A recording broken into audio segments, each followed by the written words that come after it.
So now I request Professor Raju sir to take over this session and start his presentation. Over to you, sir. बहुत बहुत शुक्रिया, आपने मुझे बुलाया। लेकिन मैं जो कहने वाला हूं उसमें एक चीज तो ये है कि विकिपीडिया में ज्यादा विश्वास मत करें। तो सारी चीजें विकिपीडिया से ले ली, कुछ सही है कुछ गलत है, तो कोई बात नहीं, मेरे इसमें आ जाएगा। अब मैं पहली बात तो आपसे क्षमा चाहूंगा, अजीत जी ने मुझे कहा 3 घंटे भाषण देना है, वो भी हिंदी में। अब हिंदी में बोलने में मुझे थोड़ी सी कठिनाई है। ये नहीं कि हिंदी में कठिनाई है, मैंने तो अपना हाई स्कूल हिंदी माध्यम से किया, लेकिन जरा आप मेरा ये टॉपिक देख लीजिए। ये आपको दिख रहा है, मेरा टॉपिक है गणित वर्सेस मैथमेटिक्स। अब इसको हिंदी में कैसे कहेंगे? अगर मैथमेटिक्स का अनुवाद गणित है तो ये गणित वर्सेस गणित हो जाएगा, तो थोड़ी सी तकलीफ हो जाती है। तो इसलिए नहीं कि यानी जो शैली है वह शैली भाषा में ही नहीं है, और जो अनुवाद बहुत ही सब लोगों को मालूम है वो गलत है। तो यहाँ से शुरुआत करने में तकलीफ होती है, इसलिए मैंने काफी सारी तैयारी करी। तो अब थोड़ा सा मुझे ज्यादा वक्त लग जाएगा, तो उसके लिए माफी चाहूंगा। चलिए, तो ये गणित वर्सेस मैथमेटिक्स, ये डिकॉलोनाइजेशन कैसे करते हैं। स्वराज, डिकॉलोनाइजेशन के लिए जो मैंने शब्द निकाला, स्वराज सही होगा क्योंकि वो एक पॉजिटिव चीज बोलती। चलिए, तो चालू करते हैं। तो उपनिवेशवादी प्रणाली जो है उससे हमें मानसिक रूप से गुलाम बना दिया, ये सबसे पहली मेरी थीसिस होगी। क्यों? क्योंकि वो चर्च की शिक्षा प्रणाली थी। इसका मूल उद्देश्य क्लरिक बनाना था, मिशनरी बनाना था, क्लर्क बनाना नहीं। ये जो बात प्रचलित है बिल्कुल गलत है। ये शिक्षा प्रणाली यहाँ आने के बहुत पहले से मिशनरी बनाने के लिए, उनको अंधविश्वासी और आज्ञाकारी बनाने के लिए डिजाइन करी गई, इसलिए ये हमको गुलाम बनाती है। तो ये शिक्षा प्रणाली चर्च की है, मैकाउली की नहीं, या ब्रिटिश हुकूमत की नहीं। इस तरह से सोचना गलत है, उनको दोष देना गलत है, कई कारणों से गलत है। पहला तो ये कि ये शिक्षा प्रणाली जो है दुनिया भर में हावी हुई, फ्रांसीसी कॉलोनी में, डच कॉलोनी में, पुर्तगाली कॉलोनी में, स्पेन की कॉलोनी में, जहां पे भी उनकी हुकूमत थी, जहां ना मैकाउले पहुंचा ना ब्रिटिश हुकूमत पहुंची। तो आप जब कारण भी नहीं समझ सकते हो तो उसको ठीक कैसे कर सकते हो? कारण सही समझने की जरूरत है। ये ब्रिटिश की नहीं थी, मैकाउले की नहीं थी। और जो चर्च के हाथ में जो शिक्षा संस्थाएं थी वो केवल मिशनरी स्कूल नहीं थे। सभी बड़े बड़े पश्चिमी विद्यालय जैसे पेरिस, ऑक्सफोर्ड, कैम्ब्रिज चर्च ने खड़े किए। ये बात लोगों को संभव मालूम ही नहीं है, और सदियों तक उनका नियंत्रण किया। और आप मेरी बात मत विश्वास कीजिए, मैं कभी नहीं कहता किसी को मेरी बात विश्वास कीजिए। उसके प्राथमिक तथ्य देखिए। ये पेरिस विश्वविद्यालय को खड़े करने के लिए पोप ग्रेगरी का 1231 का फरमान है ना, कि वो कहता है कि चांसलर को अपॉइंट कर रहा है। चांसलर को कौन अपॉइंट कर रहा है? बिशप। चांसलर बिशप के अधीन है, और in the presence of the bishop और at the command of the latter in the chapter at Paris. तो इस तरह से जो अपना पोप था, पोप चांसलर को, बिशप चांसलर को अपॉइंट करता था और पोप उसकी देखभाल करता था। ये सारे के सारे यूनिवर्सिटीज चर्च ने खड़े किए, और ये बात हमको मालूम नहीं, अब भी हम सोचते हैं वो बहुत ऊंची चीज है। तो क्रिस्तानी बिशप के अधीन था, चांसलर वाइस चांसलर दोनों।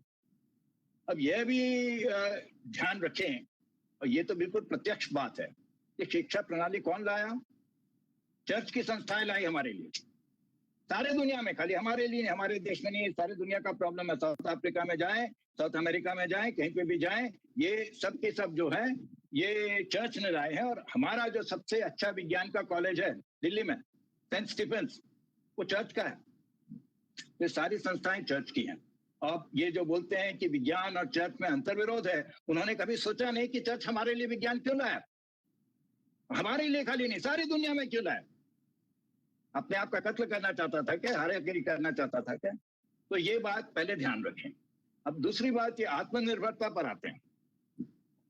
तो आत्मनिर्भरता की हम बात करते हैं तो आजादी के 72 साल बाद भी हमने शिक्षा प्रणाली नहीं बदली। मैकाले को क्यों दोष देते हैं? हमारी इच्छा से रहा है 72 साल। और आपको याद होगा पिछले साल जावड़ेकर जी का बयान आया कि हमने एक लाइन नहीं बदली। इतना अच्छा काम किया, एक लाइन नहीं बदली किसी भी पाठ्य पुस्तक में। तो जब हमारी ये मंशा है, और एक शिक्षा मंत्री से आग्रह किया था मैंने कि हमारी शास्त्रार्थ की परंपरा है, उसके अनुसार आप एक दिन की बहस करवा दीजिए गणित की शिक्षा पर, सरकारी विशेषज्ञ की और मेरी खुली बहस हो जाए, सार्वजनिक बहस हो जाए। तो मंत्री जी ने इनकार किया, ये कहा मेरे हाथ में होता तो 1 मिनट में कर देता, मेरे हाथ में कुछ नहीं है। तो किसके हाथ में? विद्यार्थी के हाथ में नहीं है, टीचर के हाथ में नहीं है, बाबू के हाथ में नहीं है, मिनिस्टर के हाथ में नहीं है, तो किसके हाथ में इसकी डोर? सोचिए जरा।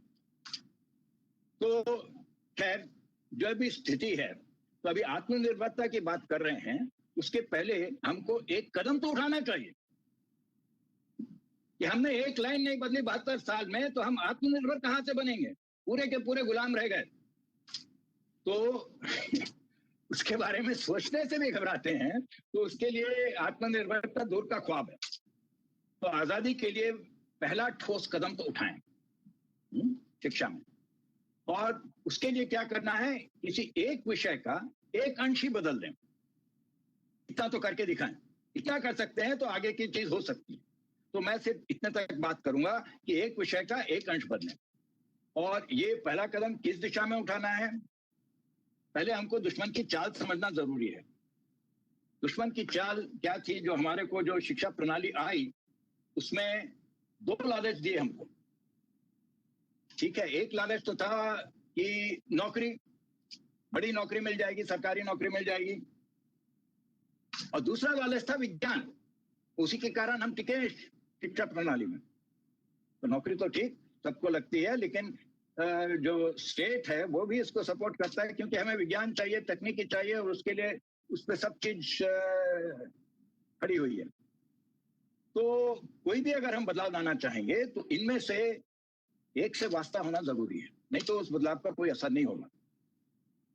तो पूर्वकालीन महानता की बात बार बार दोहराने से कुछ नहीं होगा, और उसके साथ कई एक झूठ भी जोड़ देते हैं, उससे भी कुछ नहीं होगा। हम केवल हंसी के पात्र बन जाएंगे। हमारी पुरानी संस्कृति की आज की तारीख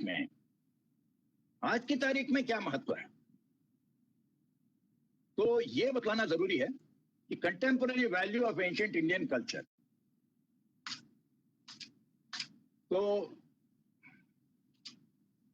स्पष्ट रूप से समझाना होगा, खास तौर से विज्ञान के संदर्भ में। इसलिए मैंने गणित विषय चुना है कि विज्ञान गणित पर आधारित है। तो गणित की शिक्षा बदलने से विज्ञान की शिक्षा पर असर पड़ेगा, विज्ञान भी बदलेगा, लेकिन वो अभी तो सब में नहीं जाऊंगा। तो अतीत में गणित में हमारी बहुत सारी उपलब्धियां थी, लेकिन आज की शिक्षा में हमारी प्राचीन उपलब्धियों का कुछ महत्व बचा है या नहीं, खास तौर से आधुनिक विज्ञान के संदर्भ में या उसकी शिक्षा में। तो एक और कारण बता दूं कि विज्ञान की बात मैं बार बार क्यों दोहरा रहा हूं। हमें जज्बाती आवेश में आकर यह नहीं कहना चाहिए कि यह गणित हमारा था इसलिए हमारी संस्कृति के संरक्षण के लिए इसका इस्तेमाल करें, बल्कि हमें यह कहना चाहिए कि यह गणित बेहतर है इसलिए इसका आज इस्तेमाल करें। यह बहुत जरूरी है। विज्ञान में जज्बात के लिए कोई जगह नहीं है। अगर केवल संस्कृति के संरक्षण की बात सोचते हैं तो वो हिंदुस्तान तक सीमित रह जाएगी, लेकिन विज्ञान तो विश्वव्यापी है और हम अपने आप को विश्व गुरु बोलते हैं। बात यह है असल में कि डीकोलोनाइजेशन या स्वराज के मुद्दे में भी हिंदुस्तान पीछे चल रहा है, 10 साल पीछे। उपनिवेशवाद, फिर से दोहराता हूं, उपनिवेशवाद और उससे जुड़ी चर्च शिक्षा की समस्या सिर्फ हमारा प्रॉब्लम नहीं है, दुनिया भर का प्रॉब्लम है। और यही बात 10 साल पहले मैं मलेशिया में हुई सार्वजनिक बहस में कह चुका हूं। ये हमेशा से स्टैंड रहा है। ये बड़ा सा एक चिट्ठी लिखी सन में, क्योंकि इसी तरह से लोग बोलते हैं आप क्या चाहते हो, ये चाहते हो, वो चाहते हो, तो B critical, choose what is best. ये बहुत साधारण सी बात कही जा रही है कि हमको आलोचनात्मक होना है और बेहतर चीज चुनना है। जरूरी नहीं कि वो हमने बनाई हो, और जिनको ये बात पसंद नहीं है वो पहले क्रिकेट छोड़कर दिखाएं। क्रिकेट तो विदेशी खेल है, सचिन तेंदुलकर को भारत रत्न वापस ले लें। तो स्वराज का मतलब ये नहीं है कि हम हर एक पश्चिमी चीज को हम ठुकरा दें। स्वराज का मतलब है कि हम अपनी अकल लगाएं और अपने हित के बारे में सोचें, जो हम नहीं कर पा रहे हैं। क्या चीज अपनाना, क्या छोड़ना, ये हमारा फैसला होना चाहिए। और ये बहुत मुश्किल है क्योंकि औपनिवेशिक शिक्षा जो है ठोक ठोक कर हमको केवल नकल करना सिखाती है। हम बोलते हैं ये रट्टा लगा रहे हैं लोग, तो ये रट्टा लगाना उसकी विकृति नहीं है, ये उसका मूल उद्देश्य है, आपको उस तरह से सिखाना। तो दूसरी बात यह है कि हमको विपक्ष की, दुश्मन की चाहे बोलो, बात समझना है और पूर्व पक्ष का खंडन करना है। ये जो क्रिटिकल होना है ये हमारी पुरानी परंपरा रही है। और अगर हमारा पक्ष पूर्व पक्ष से अलग है तो हमको अपना पक्ष रखने के पहले पूर्व पक्ष का खंडन करना जरूरी है। ये कोई नहीं करता है, हमने ये किया, हमने वो किया, अरे आपके खिलाफ क्या बोला उसका तो खंडन करो आप। ये हमारी परंपरा थी और उसको हम भूल गए हैं।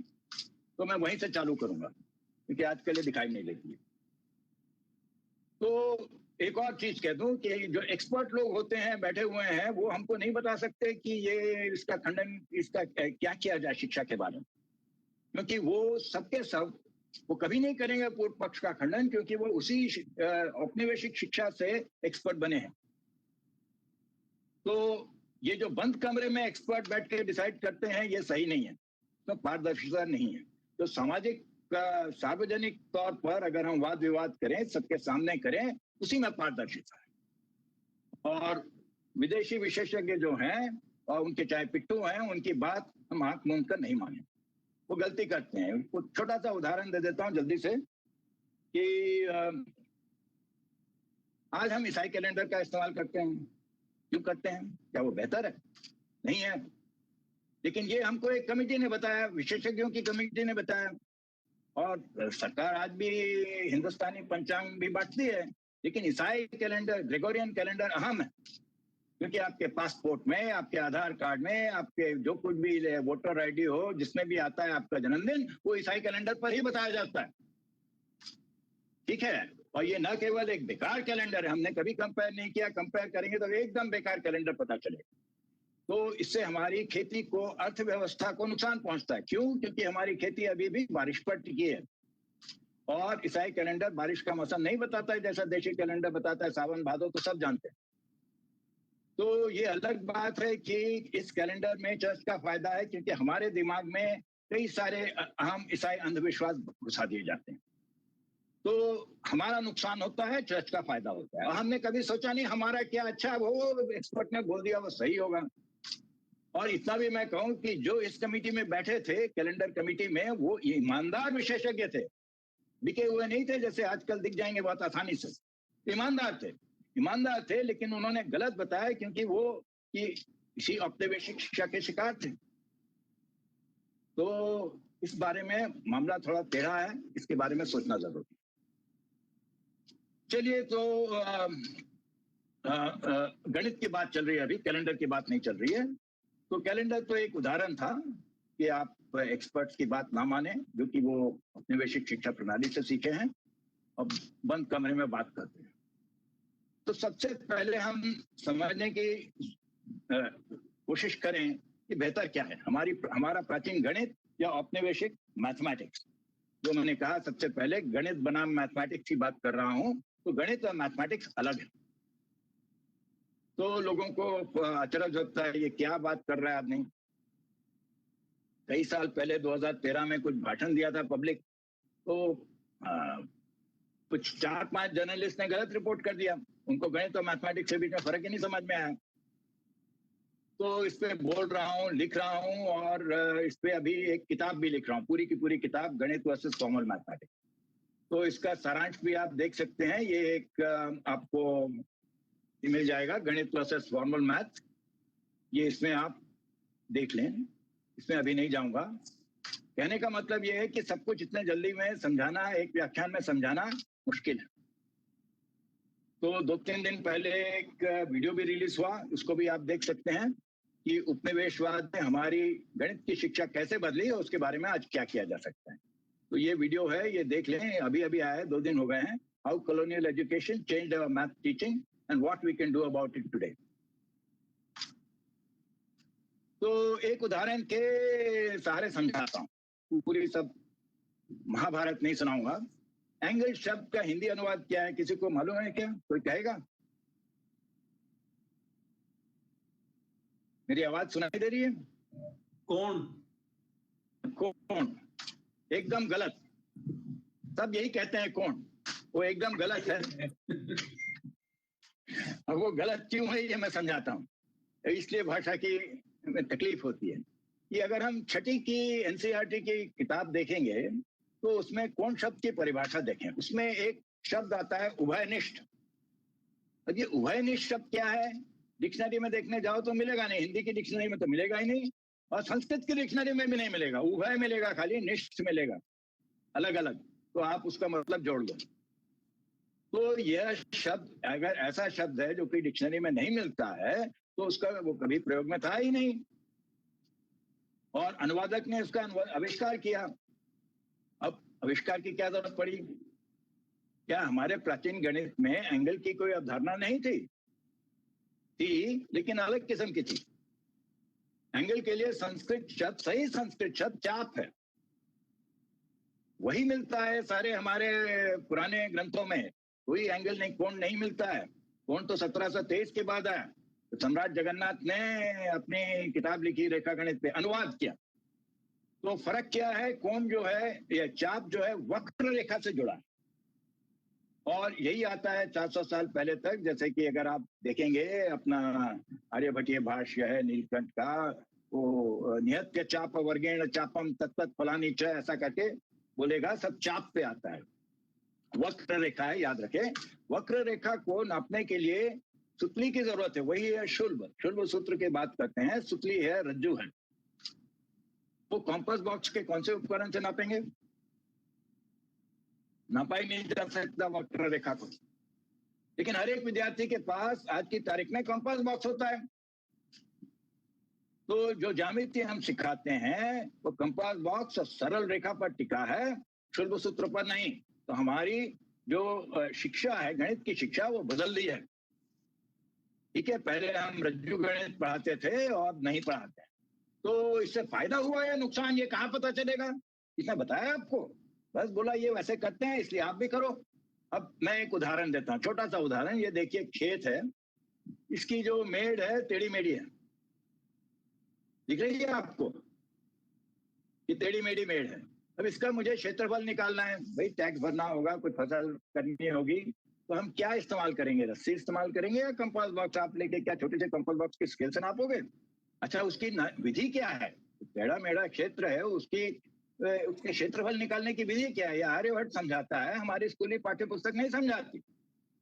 तो कुछ तो नुकसान हुआ। कैसे निकालोगे? आपको सिखाया ही नहीं, ये काम की चीज है। तो व्यावहारिक रूप से नुकसान हुआ। लेकिन भले ही हम शुल्ब सूत्र का महिमा गान करें, हमारी पाठ्य पुस्तक कुछ और कहती है। वो कहती है कि शुल्ब सूत्र की ज्यामिति घटिया किस्म की थी, हमारी पाठ्य पुस्तक कहती है। और क्यों थी घटिया? क्योंकि वो व्यावहारिक थी। तो आप सोचिए, ये लिखा जा रहा है हमारे पाठ्य पुस्तक में, और बहुत सालों से है, ऐसा नहीं कि 50 साल हो गए, 70 साल हो गए वही चीज लिखी जा रही है। तो बंद कमरों में विशेषज्ञों ने यह निर्णय लिया, और वो सार्वजनिक वाद विवाद से कतराते हैं, क्योंकि उनके पास सबूत का एक ही तरीका है, या तो विकिपीडिया के समान। विकिपीडिया क्या करती है? उसका सिर्फ पश्चिमी शब्द प्रमाण मानती है, कुछ भी गलत हो। वैसे मेरा नाम भी सही नहीं है विकिपीडिया में। ये बता दो, पासपोर्ट पे मेरा नाम चंद्रकांत एक शब्द है, तो लेकिन विकिपीडिया में 2 बना दिए हैं। चलिए जाने दीजिए, पश्चिमी शब्द प्रमाण से ऐसा ही होता है। तो गणित और मैथमेटिक्स में बहुत सारे गहरे फर्क हैं, और जैसे मैंने आपको वो एब्स्ट्रैक्ट दिखाया, उसको देख लीजिए, बहुत सारी चीजें चर्चा की है। लेकिन एक मूल फर्क है। मूल फर्क क्या है? कि गणित व्यावहारिक है, जबकि मैथमेटिक्स मजहब से जुड़ा है। ये बहुत मूल फर्क है। अब लोग चौंक जाते हैं, ये क्या बात कर रहा है आदमी, मजहब कहाँ से आ गया एक और एक दो में? अभी समझाऊंगा, समझाने में टाइम लगेगा, जरा टेढ़ी बात। आ गया है मजहब। आपके समझ में आएगा जब तक मैं खत्म करता हूँ होपफुली, तो थोड़ी देर में समझाता हूँ।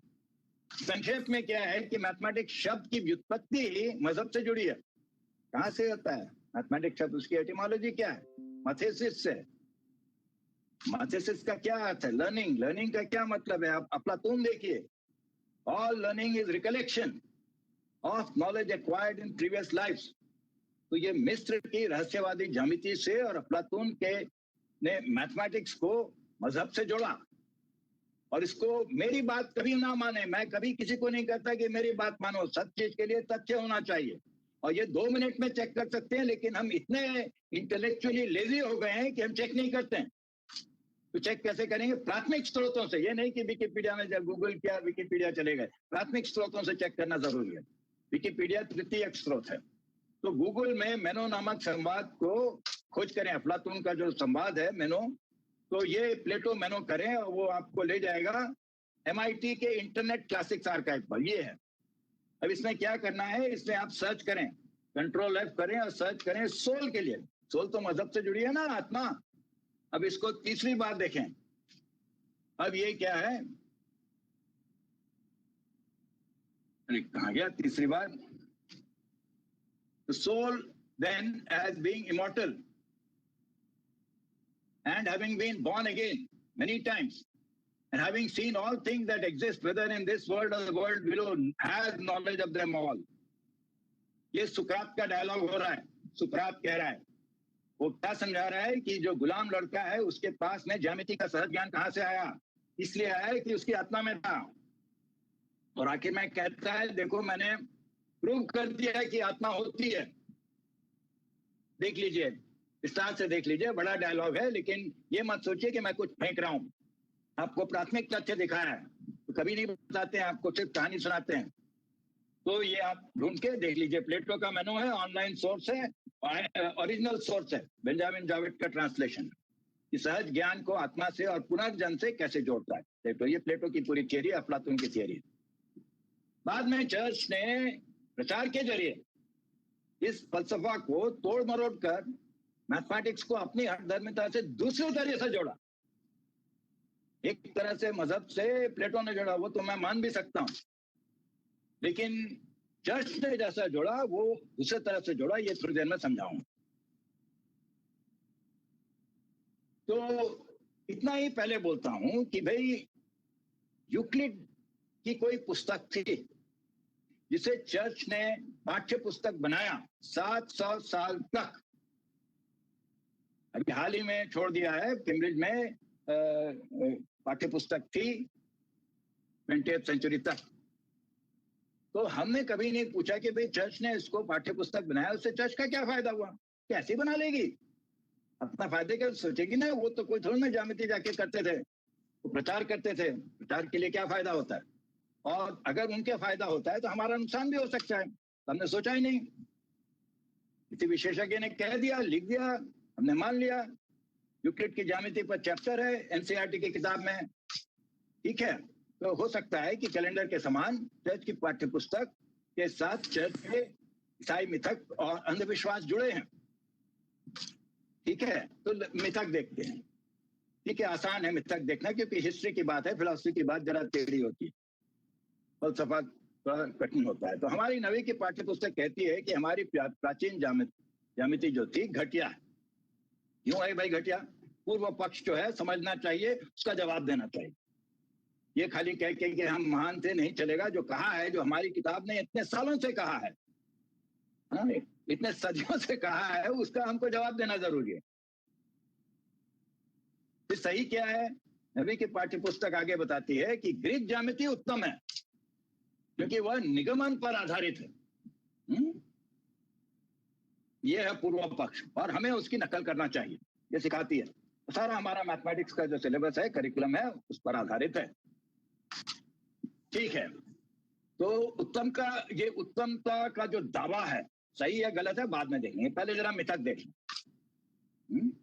मिथक सही है या झूठ है? ये जो दावा है वो सही है या झूठ है, वो ऐसा कुछ किया था कि नहीं ग्रीक लोगों ने, वो देख ले। कौन से ग्रीक थे? अगर किसने किया तो किसी ने तो किया होगा। कौन ग्रीक थे जिन्होंने कथित उत्तम विधि से ज्यामिति करी? तो यूक्लिड और पाइथागोरस का नाम आपने सुना होगा। 32 बार आता है पाइथागोरस का नाम।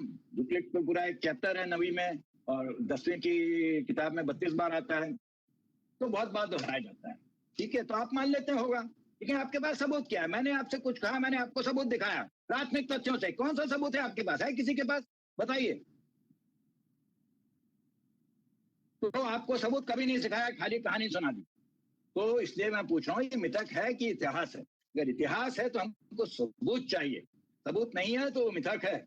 और मिथक है, झूठ बोल रहा है कोई तो किसी कारण से बोल रहा है। तो पाइथागोरस के लिए तो कोई सबूत नहीं है, तो सब मान लेते हैं। उसके अनुयायी थे, पाइथागोरियंस थे, लेकिन वो स्वयं तो महज मिथक है। यूक्लिड के बारे में क्या सबूत है? जब मैंने पहले यह सवाल उठाया, 2002 की बात है, तो ये क्या बात कर रहे हो आप लोग, यूक्लिड का कोई सबूत नहीं है। तो जो अग्रणी पश्चिमी ग्रीक इतिहासकार था, अभी मर गया है, डेविड फाउलर, और ये अभी भी आपको इंटरनेट पे मिल जाएगा जो संवाद हुआ, तो मान लिया कि कोई सबूत नहीं है, क्योंकि वो प्राथमिक तथ्यों से काम करता है। उसको मालूम है कि कोई प्राथमिक तथ्य नहीं है। सीधा सा एक लिखा है, अभी भी आपको इंटरनेट में मिलेगा, what is it known at present about Euclid? Nothing. एक शब्द में जवाब दिया, नथिंग। कहानी कितने भी बना लो।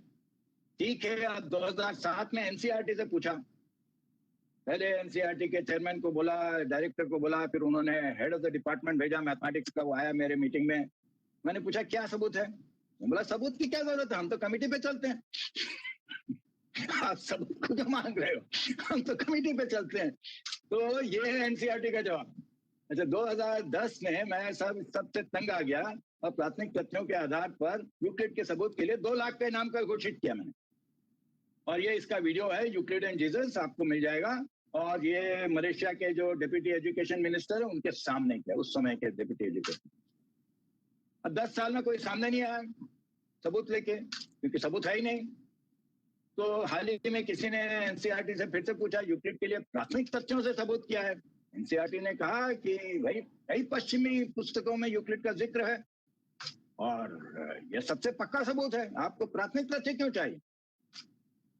ठीक है, यानी कि पश्चिमी प्राथमिक तथ्यों की जरूरी नहीं है, की जरूरत ही नहीं है, हमको झक मारकर पश्चिमी शब्द प्रमाण मानना होगा, क्योंकि यही औपनिवेशिक शिक्षा का सार है कि पश्चिम का कहा मानो और उसकी अंधी नकल करो, सवाल मत उठाओ। सवाल उठाना गुनाह है। सरकार भी यही कहती है, हमने एक लाइन नहीं बदली। तो और ना उसके बारे में सार्वजनिक रूप से सोचेंगे। तो यूक्लिड मिथक है, चलिए मान लिया। चर्च का मिथक कैसे है? तो यह मैं किताब है, यूक्लिड और जीसस, मेरी किताब है, उसमें मैं विस्तार से समझा चुका हूं, how and why the church change mathematics and Christianity across 2 religious Wars. तो कई सदियों तक मैंने बताया है कि यह चर्च की पाठ्यपुस्तक थी, और ये तभी बन सकती थी पाठ्यपुस्तक जब उसके साथ में कोई मिथक जोड़ा जा सकता था कि जो यूक्लिड ने किया वह चर्च की सोच के अनुकूल है। ठीक है, अब भी आपत्ति जताई जाती है, ठीक है मान लो यूक्लिड मिथक था, हमारे पास कोई सबूत नहीं, किताब तो है, जो किताब का वो कथित लेखक है वो तो किताब है हमारे सामने। लेकिन यहाँ पे बात किताब के अस्तित्व की नहीं हो रही है, यहाँ पे बात हो रही है कि कौन सा गणित बेहतर है, गणित की मैथमेटिक्स, हमारा गणित या यूक्लिड का गणित। याद रहे कि हमारी नवी की पाठ्यपुस्तक जो कहती है कि हमारा गणित घटिया था, वो कहती है कि ग्रीक लोगों ने निगमन पर आधारित सबूत दिए। तो ये सच है कि झूठ है? किताब है कि नहीं, ये बात नहीं है। किताब में क्या है, आपने खोल के देखा, पढ़ के देखा? खाली किताब है कह देने से कुछ नहीं होता है। तो जिस किताब का कथित लेखक था यूक्लिड, जो था या नहीं था, उसमें निगमन पर आधारित सबूत है कि नहीं? नहीं। पहला प्रमेय आप देखेंगे तो वो भी नहीं है। ठीक है, मैं इसका आपको दिखाना चाहता था, लेकिन टाइम जरा कम है, मैं और बहुत सारी चीजें बोलना चाहता हूँ, कई जगह समझाया हुआ है। और पाइथागोरस प्रमेय का भी निगमन पर आधारित सबूत नहीं है, इसके लिए भी मैं इनाम दे सकता हूँ। लेकिन ये सबको मालूम है कि पहला और चौथा प्रमेय जो है वो प्रत्यक्ष प्रमाण पर आधारित है, और इसलिए वो निगमन पर नहीं है। और ये बात तो पश्चिम में बर्ट्रांड रसल कह चुका है, बहुत लोग कह चुके हैं 100 साल से ऊपर से। सबको मालूम है कि उसमें निगमन पर आधारित सबूत नहीं है। तो हमारी सरकारी पुस्तक जो है सरासर झूठ बोलती है। यूक्लिड भी नहीं था, ग्रीक ने कभी निगमन पर आधारित कोई सबूत नहीं दिया, सरासर झूठ है। तो जैसे मैंने कहा बर्ट्रांड रसल, ये इसकी लिंक होगी टीचिंग ऑफ यूक्लिड, मैं आपको दे सकता हूँ। तो यूक्लिड की कथित यूक्लिड की किताब में सिर्फ निगमन पर प्योर डिडक्शन पर आधारित सबूत नहीं पाए जाते हैं।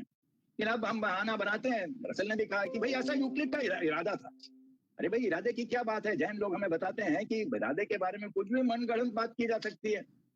तो इरादों की बात में हम विश्वास नहीं करें। और वो मिथक है, उसके इरादे के बारे में क्या कुछ भी बोल सकते हैं आप। वैसे भी यह इरादों की बात पूरी तरह से झूठी है। वो किताब की लेखिका थी, लेखक नहीं था। उसका इरादा मिस्र की अफलातून की रहस्यवादी ज्यामिति से जुड़ा था। और ऐसा मैं नहीं कह रहा हूं, ऐसा उस किताब के भाष्यकार प्रोक्लू कह सकते हैं स्पष्ट रूप में कि सब विषय का नाम ही है मैथमेटिक्स और वो आत्मा से जुड़ा है। चलिए, लेकिन ऐसे सब झूठ बोल के यूक्लिड था, निगमन था, ये था, वो था, सारा सब आप चेक कर सकते हो, किताब में दिखा दो मेरे को निगमन, सबको मालूम है नहीं है। लेकिन ऐसे झूठ के सहारे हमारी गणित की शिक्षा पद्धति पूरी तरह से बदल दी गई और हमको बताया कि वो घटिया है, मैथमेटिक्स सही है, और हमने सब मान लिया, कोई चेक नहीं किया। अरे भाई शिक्षा का मतलब क्या है? सब कुछ बोलते हैं मान लोगे आप, हर एक चीज को चेक करो। तो हमने उसको चर्च की अपनाई हुई पाठ्य पुस्तक से जोड़ दिया और हमारा उससे व्यावहारिक नुकसान होता है। और खाली उसके लिए हमारे पास पश्चिमी शब्द प्रमाण है, हर एक चीज के लिए पश्चिमी शब्द प्रमाण है, ठीक है ना। तो इतने सारे झूठों की जरूरत क्यों पड़ी? यूक्लिड था, ये था, वो था, क्योंकि सारी चर्च की सत्ता झूठ पर आधारित। खैर, एक अंतरिम सारांश आपको दे दूं, यूक्लिड एक चर्च मिथक है। उसके अस्तित्व का कोई ठोस सबूत नहीं है। सबूत के लिए 2 लाख का इनाम अब भी जारी है, किसी को देना है तो दे सकता है, और मैं दूंगा 2 लाख। यूक्लिड की किताब में कोई निगमन पर आधारित सबूत नहीं है। हमारी पाठ्य पुस्तक जो है सरासर झूठ बोलती है और उस झूठ के सहारे शुल्ब सूत्र की ज्यामिति को घटिया ठहराती है। तो ये दोनों बातें विद्यार्थी को मालूम होना चाहिए। सरकार चाहे कुछ भी करे, विद्यार्थी तक तो पहुंच जाना चाहिए। तो ग्रीक लोगों में निगमन था या नहीं, इस बात को अब अलग रखते हैं। निगमन का महत्व क्या है, फलसफा पे आते हैं। वो तो हो गई इतिहास की बात, और फलसफा पे आते हैं।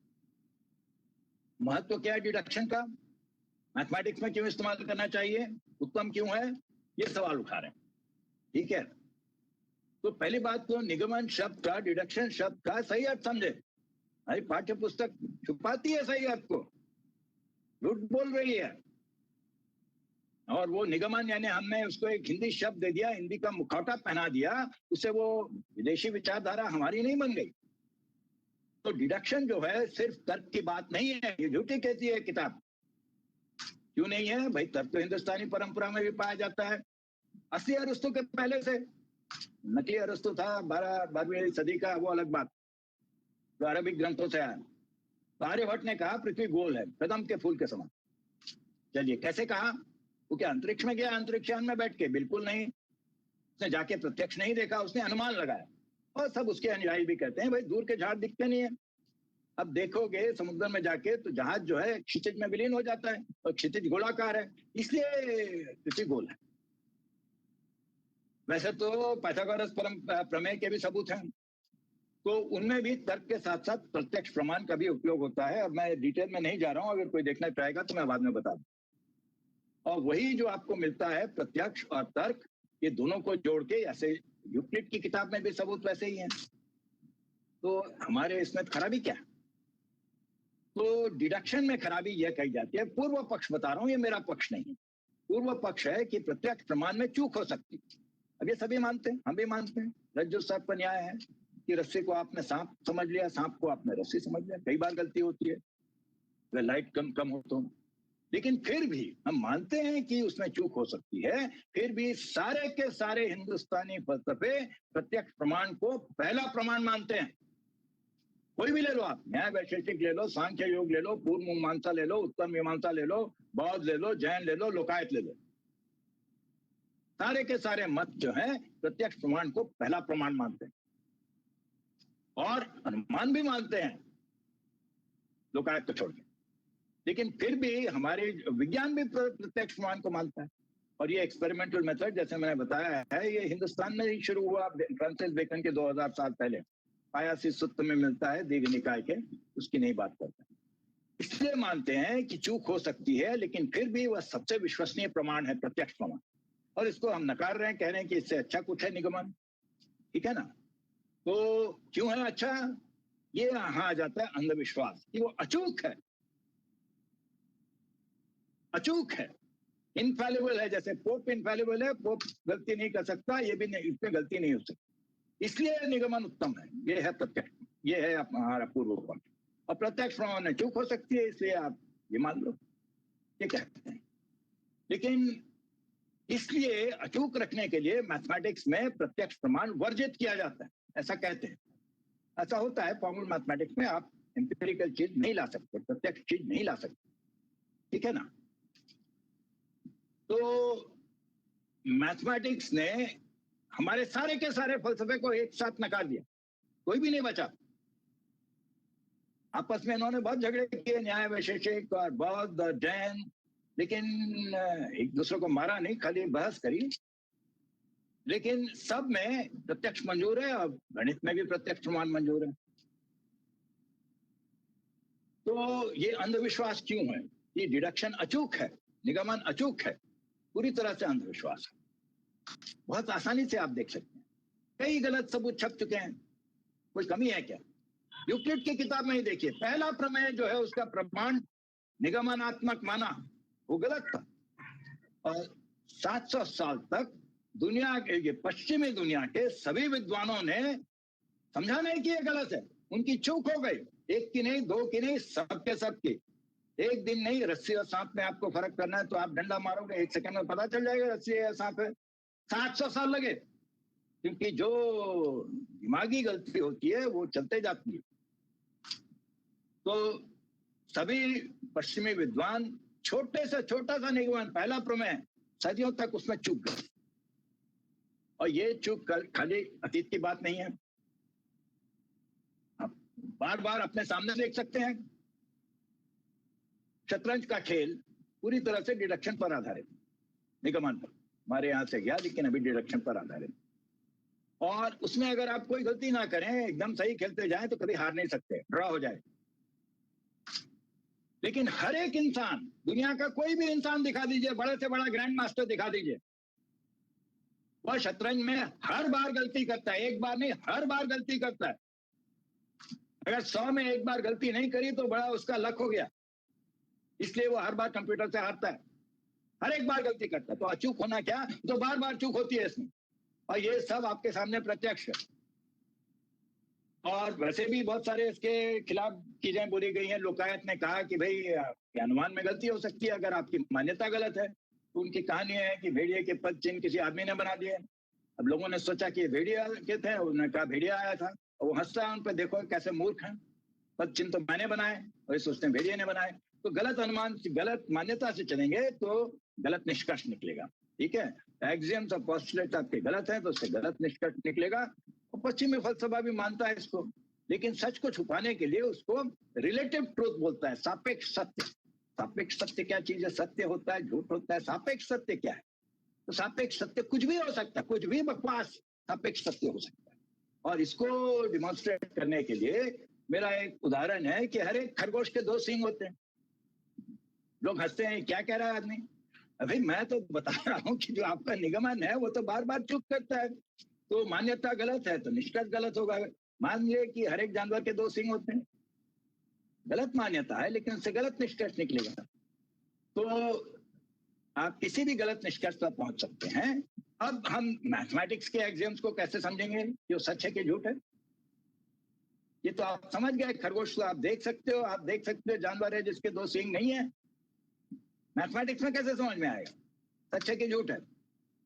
तो हमें नहीं मालूम कि वो सच है कि झूठ है। क्यों नहीं मालूम है? एक उदाहरण देता हूं। तो ज्यामिति में हिल्बर्ट की सिंथेटिक ज्योमेट्री है, उसमें पहला ये है, और जो हमारे यहाँ भी करते हैं कि दो बिंदुओं के बीच में एक ही अदृश्य सरल रेखा होती है। देखिए याद करिए, बिंदु अदृश्य है, ये हमारी पाठ्यपुस्तक सिखाती है, और जो सरल रेखा है उसकी कोई चौड़ाई नहीं है, इसलिए वो भी अदृश्य है। चौड़ाई नहीं तो देखेंगे कैसे? तो अगर दृश्य है बिंदु, तो ये जो एक्सियम है बिल्कुल गलत है। ये देखिए दृश्य है, मैंने दो रेखा जोड़ दी, तो ये गलत है अगर दिखता है। और अगर अदृश्य है तो उसके बारे में आपको कैसे मालूम, कहां से ज्ञान होगा? आप खाली शब्द प्रमाण पर समझ सकते हैं उसको। कोई कह देगा हाँ भाई ऐसा होता है, तो आप नहीं देख सकते, आप मान लेंगे। तो अदृश्य बिंदु के समान मैथमेटिक्स के सभी एक्सियम्स, शुरुआती एक्सियम्स गैर भौतिक हैं, और गैर भौतिक के लिए सही शब्द है नॉन फिजिकल, उसको बोलते हैं मेटाफिजिकल। भौतिक से ऊपर नहीं, गैर भौतिक। बकवास हो रहा है, तो इसलिए उसकी सच्चाई की परीक्षा करना असंभव है। मैं आपको कुछ और उदाहरण दूंगा। तो अगर निगमन का अचूक होना अंधविश्वास है, तो फिर उससे फायदा क्या है? हमें कुछ फायदा नहीं भाई, हम तो विज्ञान के लिए करते हैं गणित, और विज्ञान तो प्रत्यक्ष प्रमाण पर आधारित है। तो ये मैथमेटिक्स भी और गणित भी अगर प्रत्यक्ष प्रमाण पर आधारित होगा तो क्या हो गया? तो प्रत्यक्ष को वर्जित करने का कोई फायदा नहीं, हमें कोई फायदा नहीं, लेकिन चर्च को फायदा ही फायदा है, क्योंकि इसकी सारी हठ धर्मिता प्रत्यक्ष प्रमाण पर टूट जाएगी। आप प्रत्यक्ष प्रमाण मंजूर करेंगे तो सारी हठ धर्मिता टूट जाएगी, खंडन हो जाएगा। तो इसलिए चर्च ने प्रत्यक्ष को वर्जित करने का इतना गुणगान किया। हम बेवकूफ मानते हैं, पूछा ही नहीं कैसे अचूक है, हमको बताओ किस तरह से अचूक है, कैसे मालूम आपको कि अचूक है? पूछा ही नहीं हमने कभी सवाल, क्योंकि ये शिक्षा प्रणाली हमको सिखाती है सवाल पूछोगे तो फेल कर देंगे। कई बार मेरे को फेल करने की कोशिश की मेरे टीचर ने, बच गया, मालूम नहीं कैसे बच गया, मिरेकल है। तो आजादी के 72 साल बाद भी हम इस अंधविश्वास को मानते चले आ रहे हैं, और हमारे सारे फलसफे के खिलाफ है, और चर्च के इस प्रचार से जूझने से डरते हैं। तो नुकसान क्या होता है कि प्रत्यक्ष को वर्जित कर देने से ही मैथमेटिक्स कठिन हो जाता है। इतना कठिन विषय क्यों मानते हैं? तो गैर भौतिक तत्व जो है मैथमेटिक्स में, गणित में नहीं, मैथमेटिक्स में, वह एक और एक दो को भी बहुत कठिन बना देता है। इतना कठिन कि एक और एक दो के कारण जानना भी मुश्किल है। अब ये सामान्य तरीका क्या है, बच्चे को कैसे सिखाएंगे? ये दिखा देंगे, चित्र दिखा देंगे, भाई एक और एक दो बन गए, ठीक है, बहुत आसान है, बच्चा समझ जाता है। लेकिन आप गैर भौतिक तरीके से, फॉर्मल मैथमेटिक्स के तरीके से कैसे करेंगे? तो ये बर्ट्रांड रसेल को 378 पेज लगे। अब ये 378 पेज कोई साधारण पेज नहीं है, इसमें से आपको एक लाइन समझ में आती है क्या? और जब आपको एक लाइन समझ में नहीं आती, आपने कैसे मान लिया कि अचूक है? एक टाइपो भी नहीं हुआ 378 पेज में। ये है एक और एक दो का सबूत रसेल की किताब से, 378वां पेज। किसी के ना समझ में आएगा, आप मान लेते हैं, ये है अंधविश्वास। मान लेते हैं, आपका नुकसान होता है उससे, मान्यता से, और ये है, इसको अंधविश्वास कहते हैं, ठीक है? तो ये कोई नहीं समझ पाएगा इसमें चूक हुई नहीं हुई, क्या हुआ, कुछ नहीं मालूम किसी, आपके कोई प्रोफेसर को नहीं मालूम। खैर, अब तक आप मेरे ख्याल से कुछ समझ गए हैं कि मैं क्या कह रहा हूं, कि चर्च और मजहब कैसे मैथमेटिक्स में आ जाता है, और प्रत्यक्ष को वर्जित करके, और उससे एक और एक दो होते हैं, इसमें क्या फर्क पड़ता है? समझे कि नहीं? एक और एक दो में क्या फर्क पड़ता है? तो आप क्या करें? तो अब करने के लिए पहले तो बदलाव के डर की बात कर। औपनिवेशिक शिक्षा ने हमें अंधविश्वासी और अज्ञानी बना दिया। ये एक और एक दो भी नहीं मालूम है, हम विश्वास करते हैं कि वह अचूक तरीके से किया है किसी ने निगमन में, तो अज्ञानी तो है ही, अगर एक और एक दो क्यों है नहीं मालूम, और अंधविश्वासी भी हैं। और जो अंधविश्वास और अज्ञान क्यों फैलाया जाता है, इसलिए फैलाया है शिक्षा प्रणाली ने कि लोगों को डर लगे कि हमारे समझ में नहीं आता तो हम बदलाव कैसे करेंगे, समझना जरूरी है। इसलिए तो मैं इतना टाइम ले रहा हूँ थोड़ा बहुत समझाने के लिए। तो गणित की शिक्षा बदलेंगे तो हमारा नुकसान हो जाएगा, अरे हमारा रॉकेट कैसे चलेगा, ये कैसे चलेगा? तो ये दो कारणों से सच नहीं है। पहला कारण है कि किसी भी, यानी सभी व्यावहारिक उपयोगिता जो है गणित की है, मजहब से मिश्रित मैथमेटिक्स की नहीं है।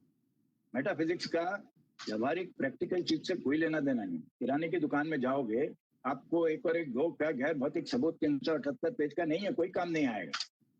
और आज भी अगर चांद पर जाना है तो आपको रॉकेट की ट्रेजेक्ट्री कैलकुलेट करना है, उसके लिए गणित ही काम आता है, मैथमेटिक्स नहीं काम आता। तो इसलिए मैथमेटिक्स के मजहबी फलसफे को नकारने से कोई व्यवहारिक नुकसान नहीं। जो कुछ भी कंप्यूटर पे कर सकते हैं, ये सब चीजें कंप्यूटर पे होती हैं। इतने सारे सीडैक में जैसे मैंने किए, जितने भी एप्लीकेशन ऑफ नेशनल इंपॉर्टेंस बोलते हैं, सब कंप्यूटर पे होते हैं। तो वो जैसे रियल नंबर है वो कर ही नहीं सकता कंप्यूटर, फ्लोटिंग पॉइंट नंबर करते हैं। तो खैर ये इसमें गहराई में जाएंगे तो बहुत टाइम लग जाएगा। तो दूसरी बात ये है कि ज्यामिति को छोड़ सारा का सारा जो व्यवहारिक गणित है, यूरोप ने पहले हमसे लिया। अंक गणित से लेके अंक गणित नहीं आता था, आप बोलते हैं अरबिक न्यूमरल्स, क्यों लिया? जीरो से उनको तकलीफ हुई, इसलिए जीरो से के लिए हमको याद करते हैं, लेकिन साधारण अंक गणित से लेकर सांख्यिकी और कैलकुलस तक सब उन्होंने हमसे लिया, छुपाया, झूठ बोला। और फिर क्या किया? खैर झूठ बोला वो इतिहास की बात है, फलसफा की बात चल रही है कि हमसे लिया और चर्च के वर्चस्व के कारण उसमें उसे मजहबी मैथमेटिक्स में सम्मिलित कर लिया कि भाई जो कैलकुलस की अनंत श्रेणी होती है, इन्फिनिट सीरीज, उसको कैसे उसका योग निकाला जाए, वो भी एग्जैक्ट। तो ये बात वो नहीं सॉल्व कर पाए क्योंकि उनको लगा कि इसमें तो अनंत काल लग जाएगा और ये हमारे बस की बात नहीं है, ऐसा डेकार्ट ने कहा। खैर उपनिवेशवाद के दौरान हमारे ही गणित को उनके फलसफा से जोड़कर और एक झूठे इतिहास से मिलाकर पूरा का पूरा पैकेज हमको लौटा दिया। यानी न्यूटन ने बनाया, लाइबनिस ने कैलकुलस की खोज किया, आविष्कार किया, तो इसके पीछे और लंबी कहानी है। तो ये हमको लौटा दिया। और हमने क्या किया, एक बार आपको शिक्षा प्रणाली में डाल देते हैं तो आपकी आदत पड़ जाती है कि चेक नहीं करना, सब चीज में विश्वास करना। आपने पढ़ा है न्यूटन का लक्षण क्या होते हैं, बकवास करता है, उसके समझ में नहीं आया। और वो लाइबनिस के बारे में कहता है कि लाइबनिस के समझ में नहीं आया, सही कहता है। तो वो जब उसके समझ में नहीं आया तो आविष्कार कैसे किया, उसने खोज कैसे की? तो ये इस पे और कुछ सिद्धांत है, उसमें नहीं जाता मैं।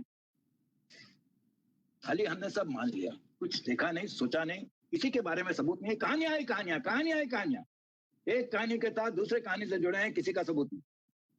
तो ठीक है, लेकिन अगर हम कुछ करना चाहते हैं आज की तारीख में इसके बारे में, तो हमारे पास रास्ता साफ है कि शैक्षणिक प्रयोग किया हुआ है और ये साबित किया है कि कैलकुलस को आर्यभट्ट की विधि से विश्वविद्यालय में पढ़ा सकते हैं और ज्यामिति को सुलभ सूत्र की विधि से स्कूल में पढ़ाया जा सकता है और उससे बच्चों का फायदा होता है।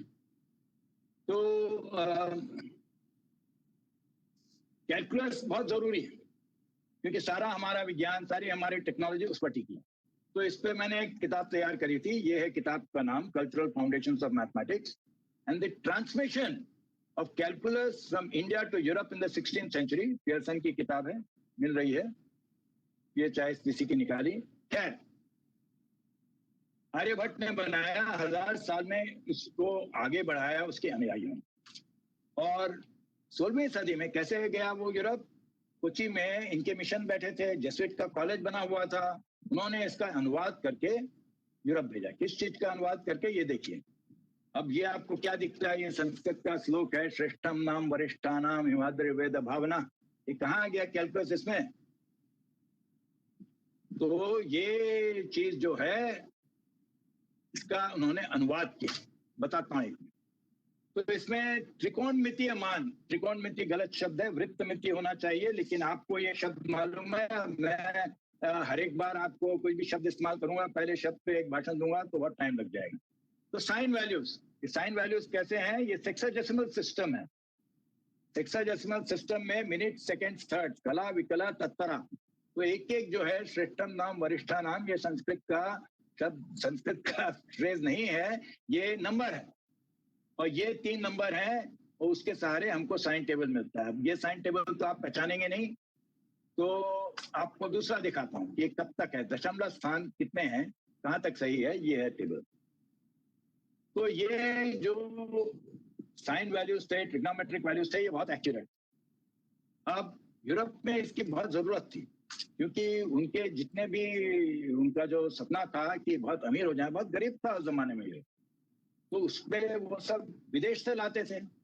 तो लाने के लिए धन उनको नाविक शास्त्र जानना जरूरी था। नाविक शास्त्र के लिए ये साइन वैल्यूज की बहुत जरूरत है। सारे उनके जो नाविक शास्त्र के ग्रंथ रहते थे उनमें ऐसे ट्रिग्नोमेट्रिक टेबल से किया, इसलिए ले गया। और ये बड़ी चीज हुई, 18वीं सदी तक चलती रही। और ये खाली ट्रिग्नोमेट्रिक मान नहीं, अपने पृथ्वी की त्रिज्या जानना जरूरी है। ब्रह्मगुप्त ने कहा भूव्यासस्य अज्ञानात् व्यर्थम देशांतरम। आपको लॉन्जिट्यूड चाहिए, लॉन्जिट्यूड का इतना बड़ा प्रॉब्लम हुआ, 18वीं सदी तक चलता रहा। तो वो इसलिए हुआ कि उनको भू का व्यास निकालना नहीं आता, तो उसके लिए ट्रिग्नोमेट्री की जरूरत है। तो ऐसे कई सारी चीजें थी, बहुत लंबी चौड़ी कहानी है। लेकिन कठिनाई क्या हुई, मूल कठिनाई ये हुई कि अनंत श्रेणी का योग नहीं निकाल पाया। और हिंदुस्तानी उसकी क्या विधि है वो नहीं समझ। हिंदुस्तानी विधि जो है वो नीलकंठ के आर्यभट्टीय भाष्य में मिलती है कि ये जो गुणोत्तर श्रेणी, अनंत गुणोत्तर श्रेणी का योग निकालता है। खैर हमने क्या किया, यानी यूरोपियन ने क्या किया, उसको लिमिट से जोड़ दिया और फॉर्मल रियल नंबर से जोड़ दिया। फॉर्मल रियल नंबर्स का हिंदी अनुवाद क्या करेंगे, हमारी पाठ्य पुस्तक कहती है वास्तविक संख्या, लेकिन वो वास्तविक नहीं है, वो गैर वास्तविक है। इसलिए मैं उसको कह रहा हूँ गैर वास्तविक वास्तविक संख्या। वैसे में बातचीत कैसे होगी हर एक शब्द में आपके दिमाग में थोड़ा सा तिकड़म कर दिया।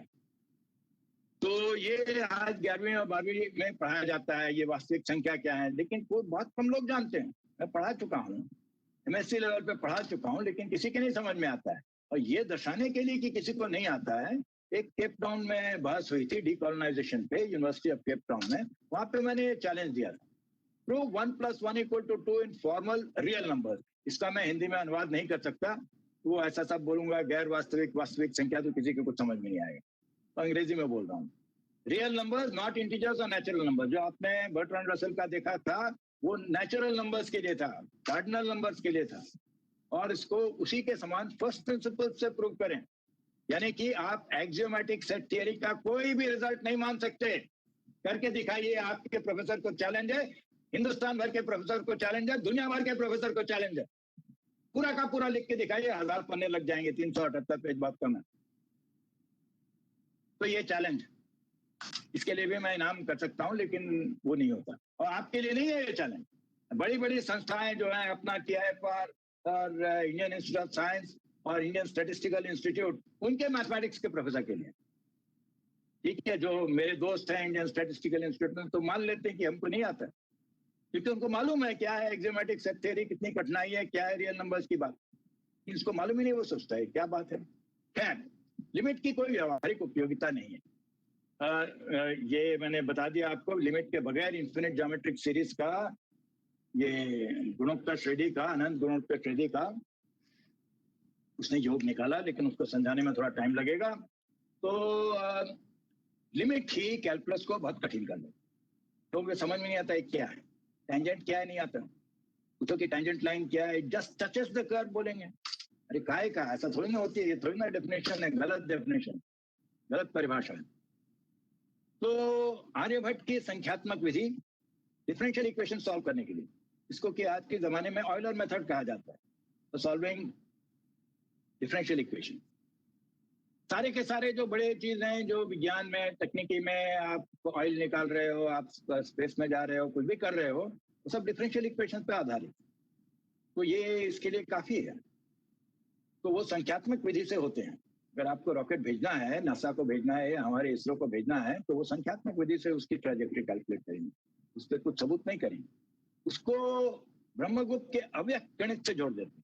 ये भी समझाने में कुछ थोड़ा टाइम लगेगा कि नॉन आर्किमिडियन अरिथमेटिक कहते हैं, आर्किमिडीज से कोई संबंध नहीं, वो भी मिथ्या है।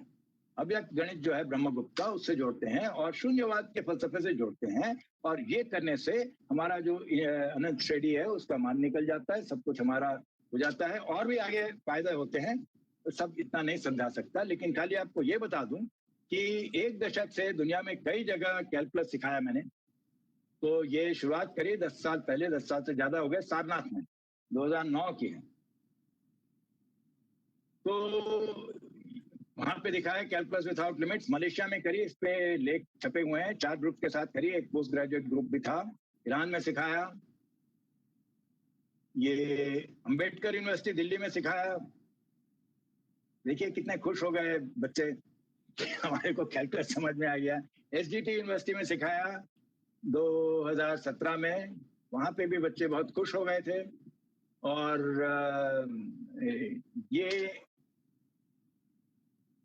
फायदा ये है कि कैलकुलस एकदम सरल हो जाता है इस विधि से करने से, और सरल होने से विद्यार्थी जो है कठिन से कठिन सवाल हल कर सकता है, क्योंकि साधारण कैलकुलस के कोर्स में नहीं सिखाए जाते हैं। ये साधारण उदाहरण दे दूं कि आप सिंपल पेंडुलम करते हैं, पहला एक्सपेरिमेंट है साइंस का, उसकी थियरी नहीं निकाल सकते क्योंकि जैकोबियन एलिप्टिक फंक्शंस नहीं सिखाते हैं, वो सिंपल हार्मोनिक फंक्शन थोड़ी ना है। ये तो बिल्कुल गलत बात है, गलत सिखाते हैं। या बैलिस्टिक्स विद, आप बोलते हैं भाई आपको फेंकना है किसी चीज को, किस एंगल पे फेंको, 45 डिग्री पे फेंको, बिल्कुल गलत बात है। तो ये सब गलत चीज सिखाते हैं क्योंकि आपको सही गणित कर नहीं पाते हैं, एयर रेजिस्टेंस वगैरह नहीं देख पाते। तो ये सब होता है। ये ट्यूटोरियल शीट देख लें, ये तो बिल्कुल सरल है, पहला ट्यूटोरियल है। तो उसमें ये जैकोबियन एलिप्टिक फंक्शंस आ गए हैं। अरे ये और क्यों नहीं हो रहा है? ये जैकोबियन एलिप्टिक फंक्शंस आ गए हैं। ये सिंपल पेंडुलम का इक्वेशन है, सिंपल हार्मोनिक मोशन नहीं है। सिंपल हार्मोनिक मोशन अलग चीज है। तो SNX, CNX, DNX sine cosine के समान है, लेकिन DN का कुछ वो नहीं है। पेज दूसरा भी दिखा देता हूं आपको। तो ये ट्यूटोरियल है। ये सब सवाल साधारण तौर पर हम नहीं कर पाते, ये जैकोबियन एलिप्टिक फंक्शंस हैं, तो बच्चे कर लेते हैं। और देखिए सब उसको निकाल लेते हैं, साइन और SN का क्या फर्क है, दोनों में क्या रिलेशनशिप है, वगैरह वगैरह। हाँ, ये है लॉरेंस मॉडल वगैरह तो ठीक है। ये बैलिस्टिक्स विद एयर रेजिस्टेंस। तो इस तरह से सारी चीजें कर पाते हैं बच्चे। और इसको सिखाने के लिए शुल्ब सूत्र की ज्यामिति की आवश्यकता पड़ती है कि आपको समझना तो चाहिए साइन क्या है। ऑपोजिट साइड बाय हाइपोटेन्यूज बोल देते हैं, बकवास सिखाते हैं आपको। ऑपोजिट साइड बाय हाइपोटेन्यूज है, मैं पूछता हूँ भाई साइन ऑफ 92 डिग्रीज क्या है, उनके समझ में ही नहीं आता है, क्या गड़बड़ है। तो इस पे भी खैर शैक्षिक प्रयोग किए जा चुके हैं स्कूल में। ये नासिक का है, बच्चे देख रहे हो आप। ये चामराजनगर का है, यहाँ पे भी बहुत सारे छोटे छोटे बच्चे थे। और गुंडलुपेट का है, इंदौर का है। आप देख रहे हो ये दूसरे विधि से कर रहे हैं। ये करने का तरीका अलग है शुल्ब सूत्र के आधार पर। और रज्जु गणित पर एक पाठ्य पुस्तक भी बनाई हुई है, क्योंकि स्कूल में तो पाठ्य पुस्तक की जरूरत पड़ती है, लिखी हुई है, लेकिन अभी इसको जरा थोड़ा सा काम बाकी है। तो हमारे पारंपरिक गणित का आज की तारीख में भी महत्व है, लेकिन आर्यभट्ट के कैलकुलस का शुल्ब सूत्र की ज्यामिति को इस विधि से पढ़ाया जा सकता है, पढ़ाया जाना चाहिए, क्योंकि इससे विषय आसान हो जाता है और जो विद्यार्थी है वो कठिन प्रॉब्लम सॉल्व करता है। लेकिन उसको करने के पहले पूर्व पक्ष को खंडन करना जरूरी है कि मैथमेटिक्स और जिस विधि से आज की तारीख में कैलकुलस पढ़ाया जाता है वो गलत है, ये कहना जरूरी है। उसका खंडन नहीं करेंगे तब तक आपको बोलेंगे अरे ये क्या कर रहे हो, ये बकवास कर रहे हो। ठीक है। तो आखिरी में सिर्फ ये कहूंगा कि आजादी चाहते हैं तो हमें खुद हासिल करनी पड़ेगी। अगर आप कहेंगे कोई आके आपको आजादी देगा, वो नहीं देगा। सरकार पे भी नहीं बैठ सकते, क्योंकि उसकी नई शिक्षा नीति जो है पिछले 7 साल से आ ही रही है, शायद उसको आने में कुछ और साल लग जाएंगे। तो और वो आएगी तो कौन लाएगा, वो विशेषज्ञों को देंगे। तो वो कौन से विशेषज्ञ होंगे जो इसी औपनिवेशिक शिक्षा से निकले हैं। तो कम से कम आप खुद इस्तेमाल करके देख लीजिए। ये जो मैंने साउथ अफ्रीका में दिया था, यहाँ पे भी दे रहा हूँ कि एक नियमित ऑप्शनल कोर्स ही चालू कर दें। Thank you very much. Thank you so much, Professor. Thanks a lot. Now it's time for audience for their interactive session. So you may type some questions or queries if you want to raise any question for sir. Sir, everybody is stuck to my appreciating time. the session actually. Thank you so much, sir. Really great session. It's a wonderful session, thought-provoking ideas, nationwide, very informative session, but I couldn't find questions this time. So, question is there. Yeah, let Can me I ask one? Please, Yes, please. sir. I'm just asking. Please. Dr. Sir, it was an excellent talk. And frankly speaking, almost everything was new to me. Though I have been hearing that our Ganit was much superior to the mathematics, the Greek mathematics particularly. One thing I want to know, you spoke about the calendar. Yeah. The Christian calendar is projected to be very systematic. The leap years are very few. Whereas if we see our calendars, our Indian calendars, then every 3 years there is an additional month. And sometimes this additional month come after 2 years. So there is no regularity in the coming up of this leap year. This is one. Second thing is that in our calendars are based on the lunar system. And in the lunar system, sometimes the number of days in a month are 29, sometimes they are 28, sometimes they are 30. And it's not constant कि कार्तिक में हमेशा इतने होंगे या सावन में इतने होंगे, ऐसा नहीं है. ये समय समय पर बदलते रहते हैं. तो इस आधार पर मुझे लगता है कि जो क्रिश्चियन कैलेंडर है वो शायद प्रयोग के हिसाब से अधिक आसान है और इसीलिए शायद वर्ल्ड वाइड इसकी एक्सेप्टेबिलिटी भी हो गई. तो इस विषय में आप कुछ कहेंगे क्या? हम अपने जी बिल्कुल कहूंगा. आपकी सोच जो है माफ कीजिए गलत है. पहली बात, जो क्रिश्चियन कैलेंडर है वो घटिया है. आप देखिए कितने महीने के कितने दिन होते हैं. कभी फरवरी में 28 दिन होता है, कभी 29 दिन होता है, किसी महीने के 30 दिन होते हैं, किसी महीने के 31 दिन होते हैं. मैं आ रहा हूँ, पूरा बता रहा हूँ. ठीक है. अब ये जो है बिल्कुल नॉन सिस्टमैटिक है. इसका कारण भी मैं समझा चुका हूँ क्यों नॉन सिस्टमैटिक है. क्योंकि उनको गणित करना नहीं आता था. आपने लीप ईयर का जिक्र किया. लीप ईयर क्यों चाहिए? ऐसा क्यों नहीं कहते that the duration of the tropical year is 365.242? ऐसा क्यों नहीं कहा क्लावियस ने? ऐसा क्यों नहीं कहा पोप ग्रेगरी ने? क्योंकि उनको कहना आता नहीं था. अब लीप ईयर डालने से क्या नुकसान होता है? You cannot get the tropical year right except on a 1,000-year average, because your leap year is once in 4 years. So once in 4 years your tropical year comes. Then it is once in 100 years you remove. Yeah. Because that is wrong. That was the correction of the Gregorian reform. Then once in 1,000 years you add. So 365.241. All right. But only on a 1,000-year average. Therefore, equinox does not come on the same day every year. It's a very bad calendar. Very true. Now you are asking about our thing, intercalary months. You see, first of all, every month in the Indian calendar has always 30 tithis. It is not a lunar calendar. It's a misconception, common misconception of Western educated people. It's a lunisolar calendar.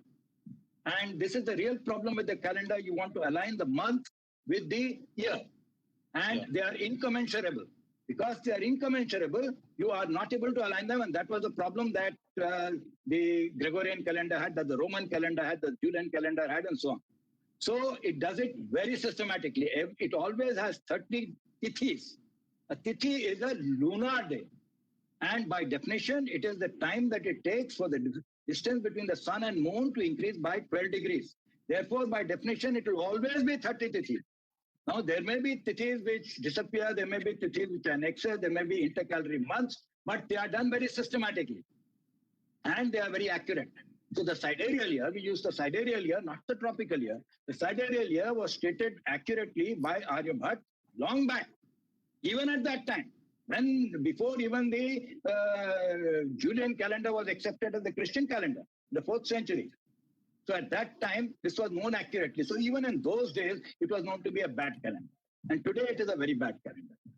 So I hope I have clarified that it is and all that it does is, for everything, for your date of birth, you have to say AD, BC, Anno Domini, my Lord, whose Lord? Not my Lord. Before Christ, which Christ? Christ means Savior. Why? Why are we talking about all this? Jesus is not a historical person. So you get tied with all these superstitions and they become primary. And you have no benefit. The major lack of benefit with the Christian calendar is, as I said, we have a problem because our economy is based on agriculture. And agriculture is monsoon driven. And to know monsoons, you must know which is the month of Sawan and Bhadon, which you find in the Indian calendar, which you don't find in the Christian calendar because they had no need for rains. Now, we cannot say that the periodicity of the monsoon is tied to the tropical year, because the tropical year defines the heat balance. Okay, it does not define the moisture balance. We are interested in the rainfall, and the moisture balance is decided by the wind regime. And the wind regime is not decided by the heat balance. No, the hot air rises at the equator. It doesn't go to the poles. So the rotation of the earth, there's a Coriolis force, gets deflected, comes down. So there are a variety of such issues, and we need to think of our economy, for which we need to know the rainfall correctly. We need to know, and it has worked for so long. So that, I think, is the issue, that it is a very bad calendar, 30 days, 31 days, totally unscientific. Whereas our calendar is a completely scientific calendar. And it is not linked to our economy, which requires monsoons. We have not done any simulation. It's a grand challenge problem. I hope I have explained. Thank you. Dr. Raju, there's one question for you. Last 50 years, one section of society opposing Western education. Now they are in a place of power. So what kind of positive changes you are finding in last 6 years? I'm repeating the question. Last 50 years, one section of society opposing Western education. Now they are in a place of power. So what kind of positive changes you are finding in last 6 years? Last 6 years, there's been no change. Absolutely no change. Nothing has changed. So it's no use blaming somebody else. We have to blame ourselves. We have not changed anything. I have mentioned this statement by the minister. We have not changed one line. So we have not changed anything. But the question is, it is quite right. The whole strategy of the church was elite capturing. So you capture the minds of the elite, and then you can control people. So this is what was done. This was systematically done, and they were indoctrinated, and that indoctrination crept in. But the point is, why are we finding it so difficult to change today? What is stopping us? Even to try, what is stopping us? Why are we so afraid? It's not merely a matter of the elite, something much bigger.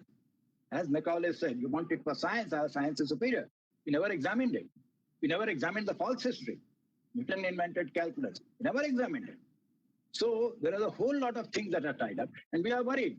We want science and technology because you want it for the economy, you want it for a military, you want it for everything.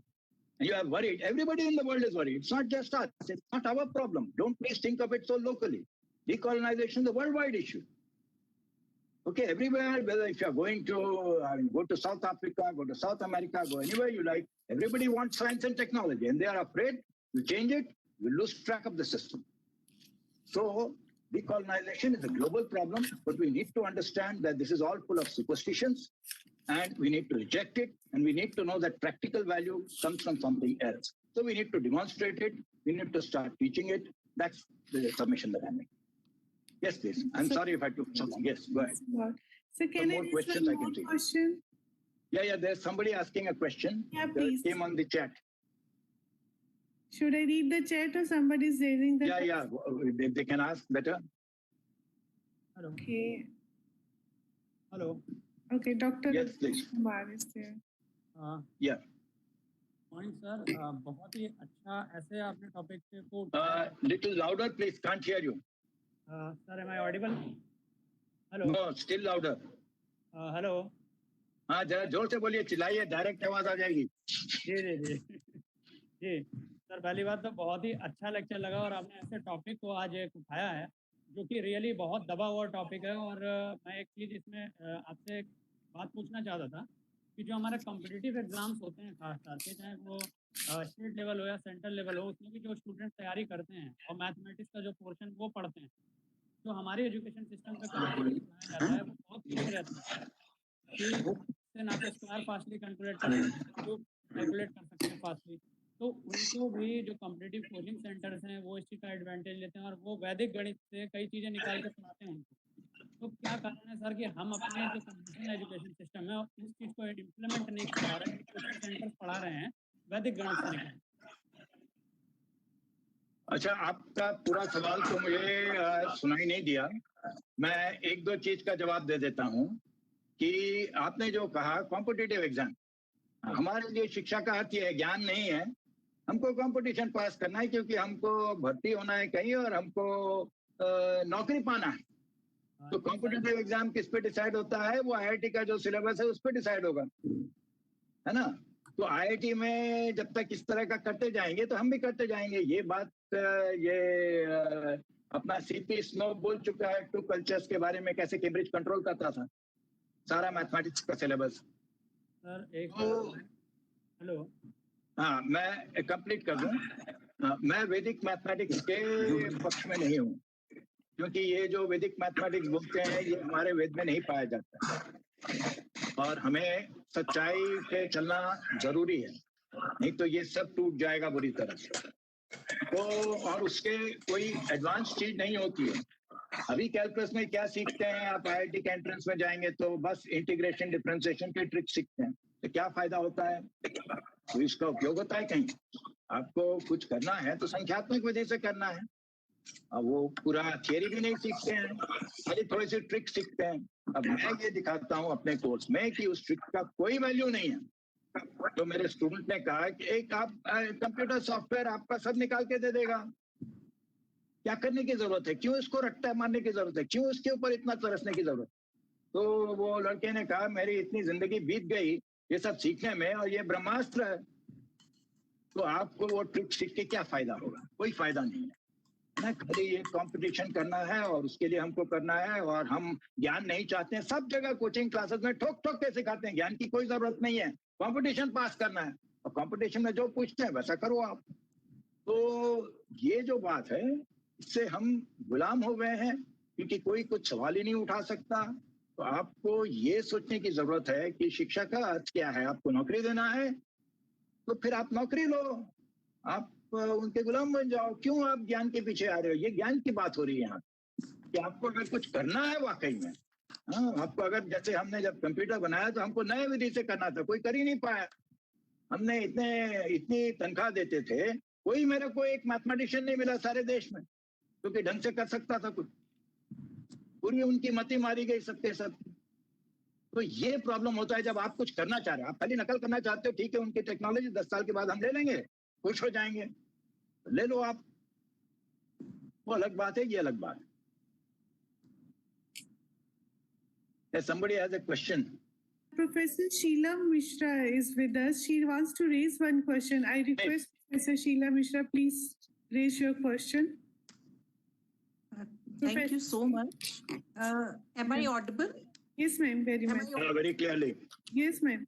Okay. Thank you so much. First of all, I would just like to pay my gratitude to Professor Raju for enlightening us on the very important subject, because my subject is statistics and I have been teaching it for the last 30 years.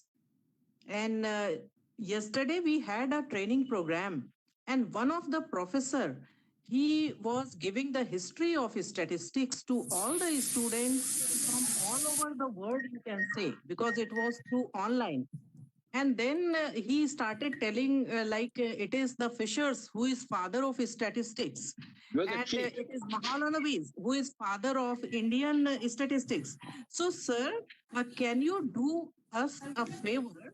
Can you share the literature we can refer to so that we can teach our students what is correct, what is the correct history, what are the correct methodologies, what the students can do right now, because we can't go back. Whatever has been taught, nothing to be done. But what can we do as a teacher, as a student, as a fraternity, so that correct information reaches to the population?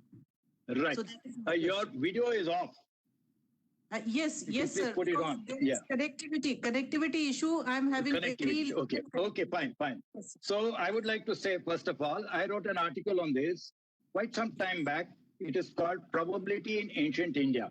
It is published by this Elsevier Handbook of Philosophy of Statistics. Okay, sir. All right. So there I have pointed out that probability originated in India long back, because you have permutations, you have combinations, and you have the game of dice, which is there in the Mahabharata, and you have sampling. So there is, when you have Nal going for Damayanti Swayamvar along with Rituparna, they stop under a tree. And then Rituparna shows off his knowledge of statistics. He says there are some 2,000 so many fruits on this branch of the tree. Count it if you like. And so this is basically done by sampling theory. Yes. And so this is all discussed there. Please take a look. But the more important issue is that the concept of Yes. probability is not understood at the current time. It is not Yes. understood correctly because what is probability? It is not relative frequency. It is the limit of relative frequency. What kind of limit? If you look at the law of large numbers, it is a probabilistic limit. So you cannot define probability without begging the question. And then if you go to the subjectivist approach and say that probability is subjective degree of belief, that is not going to apply where probability occurs in concrete problems like quantum mechanics. So it is an objective thing. And then you are left with Popper's propensity, which is just a word. Right? It doesn't explain anything, doesn't say anything. So my assertion is that when probability theory went from India, it was misunderstood by Fermat and Pascal.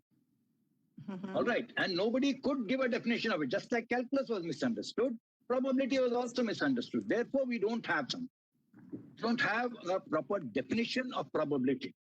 Because you want to go into limits. If you are working with finite things, no problem. Now, you asked what can be done. I designed a decolonized course on statistics also for social scientists to make it easy. Because first of all, if you know calculus, then you don't have a problem with statistics because you don't need the Lebesgue integral. So the way you would do it in say ISI and so on, everything begins with Lebesgue integral. Now somebody comes to Lebesgue integral, this is out of most social scientists, out of the reach of most social scientists. So you are able to have a decolonized statistics course. If you would like to try it, I will be happy to share it with you. All right, so that is what you can do. You can change the history and you can change the pedagogy. All right, and it is perfectly possible today, but you should have the will to do it. That's all.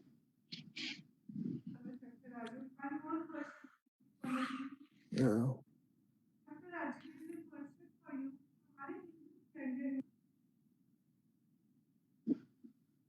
Yeah, any further questions? Dr. Raj, Somebody wants to ask a question. Kamlesh Kumar Dubey. No? No? Sir एक question chat box में आया है तो मैं read कर लूं chat box में हाँ रीड कर दीजिए जी हमारे हिंदू कैलेंडर में कभी कोई महीना ये 2 महीने होते हैं उन्हें शायद मलमास कहते हैं ऐसा क्यों होता है इसकी कुछ जानकारी दीजिए नहीं पास समझ में नहीं आया हमारे हिंदू कैलेंडर में कभी कभी मेरा ये सवाल डॉक्टर राजू से है और मैंने चैट बॉक्स में लिखा था आपने कैलेंडर्स पर बहुत अच्छी जानकारी दी और मेरा बस इतना सा मैं जानना चाहती हूँ कि हिंदू कैलेंडर में कई अधिक मास आते हैं कई बार आते हैं तो इसका क्या कारण है इसका पीछे क्या लॉजिक है बहुत सिंपल लॉजिक है that the solar and the lunar cycle are not commensurable. All right, so you have to have intercalary days like a leap year, or you have to have intercalary months. There is no other way of doing it. Now the whole point is that if you are reconciling the lunar cycle and the solar cycle, they are incommensurable. So you are going to need a complex system in order to be able to get it. Now the question is, why are you doing it? If you are doing it in order to get the seasons right, it's not just the hot and cold season. That depends on the tropical year. If you are doing it to get the seasons right, then possibly the moon has a role to play. Because if you are talking about atmospheres, for example, look at the tidal forces of the moon. The tidal forces of the moon are much larger than those of the sun. Lunar tides, even in the sea, are much larger. In the atmosphere, they'll be much larger. Therefore, they can have an effect on the global air circulation because they'll be huge in the atmosphere. And for that, you need to know the lunar cycle. That has to be studied. And that is the issue that we are talking about. And therefore, you have to reconcile both of them and take them into account. All right, we need to have a causal explanation, not just a statistical explanation. It's a long topic. It will take a lot of work, but you need to have that. No? How do you reconcile? So you cannot reconcile the lunar cycle with the solar cycle without having intercalary days and months and so on. So we have that system. It's a good system. Okay. Dr. Dubey, you want to say something? Dr. Kamlesh Kumar Dubey is waiting for such a long time. Something. Hello, आवाज आ रही है ma'am? हाँ जी बिल्कुल आ रही है। बहुत आ रही है। सर प्रणाम सर, और बहुत बहुत धन्यवाद सर, और बहुत ही अच्छा लगा मुझे सर, क्योंकि मैं भी सर यहाँ यूनिवर्सिटी में मैथमेटिक्स एसोसिएट प्रोफेसर हूँ सर। तो सर जो हम लोगों की जो अभी बात जो आप लोगों ने आपने बताई सर कि यूक्लिड ज्योमेट्री की यूक्लिडियन ज्योमेट्री है, और जरा माइक में बोलिए प्लीज। जी सर, आवाज आई सर क्लियर? हाँ अब आ रही है। हाँ जी सर, जैसे सर अभी आपने अपने लेक्चर में सर जो यूक्लिडियन ज्योमेट्री के बारे में बताया, जो एनसीईआरटी की बुक में जो यूक्लिड ज्योमेट्री के रिगार्डिंग ये सामने आई बात कि उनकी चीजें झूठी हैं। मतलब यूक्लिडियन ज्योमेट्री वस्तुतः प्लेन ज्योमेट्री है सर, और बहुत ही पहले जब ये यूक्लिड के बहुत करीब 400 साल पहले जो बौधायन सूत्र जो है, जिसको सूर्य सूत्र जिसका उल्लेख आपने किया था सर, उसमें ऑलरेडी स्क्वायर रूट ऑफ 2 या स्क्वायरिंग ऑफ सर्किल या जो पाइथागोरियन थ्योरम का जिक्र हुआ था सर। और चलिए किसी भी कारणवश जो 1600 से लेकर के और मॉडर्न एरा तक जो अंग्रेजों का आधिपत्य रहा, उसकी वजह से हम इस यूक्लिडियन ज्योमेट्री और उसके की जो चीजें, मतलब हमें एक तरह से हमें पढ़ने के लिए बाध्य किया गया, अगर हम ये सोचे तो आज के समय में जब ये बात उठ रही है सर कि ये चीजें गलत हैं, और वस्तुतः इनका जो मुख्य जो स्रोत है वो बौधायन सूत्र ही है, तो हम इसको करेक्ट क्यों नहीं कर पा रहे हैं सर? क्या बाधाएं आ रही है, और क्यों नहीं हम प्रयासरत हैं कि हम अपने इस जो भी हमारे इस एजुकेशन सिस्टम में ये जो गलतियां हैं इसको हम सही करें, और सही तरह से बच्चों को सही चीजें उनके सामने लेकर के आए। देखिए ऐसा है, इस पे मैंने कल परसों ही कुछ भाषण दिया, और इस पे एक आर्टिकल भी लिखा हुआ है साउथ अफ्रीका में डिकोलोनाइजेशन के कॉन्टेक्स्ट में, जर्नल ऑफ ब्लैक स्टडीज में। पहली बात आप ये समझिए कि खाली बौधायन करने से कुछ नहीं चलेगा। आपको पूर्व पक्ष समझना है और पूर्व पक्ष का खंडन करना है। किसी ने पूर्व पक्ष का खंडन किया? कहना है किताब का कि पाइथागोरस के प्रमेय का प्रूफ था, सबूत था, डिडक्टिव प्रूफ था। इसका खंडन किया किसी ने? इसके खंडन करने में इतना वक्त लग गया, उसमें भी कुछ पूरा समझा नहीं पाया। तो ये पहली बात है कि आप खाली कहेंगे बौधायन ने, बहुत लोगों ने किया, मिस्र में भी किया। मिस्र में इतने बड़े बड़े पिरामिड खड़े हुए, तो काहे को खाली बौधायन का नाम ले, मिस्र के लोगों का नाम क्यों ना ले? वहां पे भी वो रस्सी इस्तेमाल करते थे। इराक में भी किया, बेबीलोनियंस के पास भी है। तो हम जिस चीज की बात कर रहे हैं, पहले तो हमको उसको अच्छे से चेक करना है। खाली हमारे पास ये था, हमारे पास ये था, हमारे, ये मैंने कहा हमारा महिमा गान ना करे। अच्छा, ये बात हो गई, उसका खंडन किया जा सकता है, मैंने किया है कि भाई अभी आपको समझाया कि यूक्लिड की किताब में भी पाइथागोरियन प्रमेय का कोई सबूत नहीं है निगमन के आधार पर, और जिस तरह का हमारा सबूत है उसी तरह का उनके पास सबूत है, क्योंकि दोनों प्रत्यक्ष और तर्क पर आधारित है। ये एक बात हो गई। दूसरी बात है, जो मैंने जो जवाब दिया है, जो वो जर्नल ऑफ ब्लैक स्टडीज में जो आर्टिकल है उसमें भी बताया है, और कल परसों भी जो ये कहीं निट्टर में बातचीत हुई थी, संजय दीक्षित के साथ बातचीत हुई थी, ये बताया। तो वो साधारण सी चीज ये है कि आप बौधायन शुल्ब सूत्र को भूल जाइए। सही चीज आती है मानव शुल्ब सूत्र में, जो देखते ही नहीं, आप खाली एक कहानी को लेके बोलते जाते हैं, चेक तो करिए ना। तो मानव शुल्ब सूत्र में जो श्लोक है वो आता है, आयामम गुणम विस्तारम विस्तरेण तु समस्य वर्गमूलम यत्तत् कर्ण तद्विदो विदु। ठीक है ना?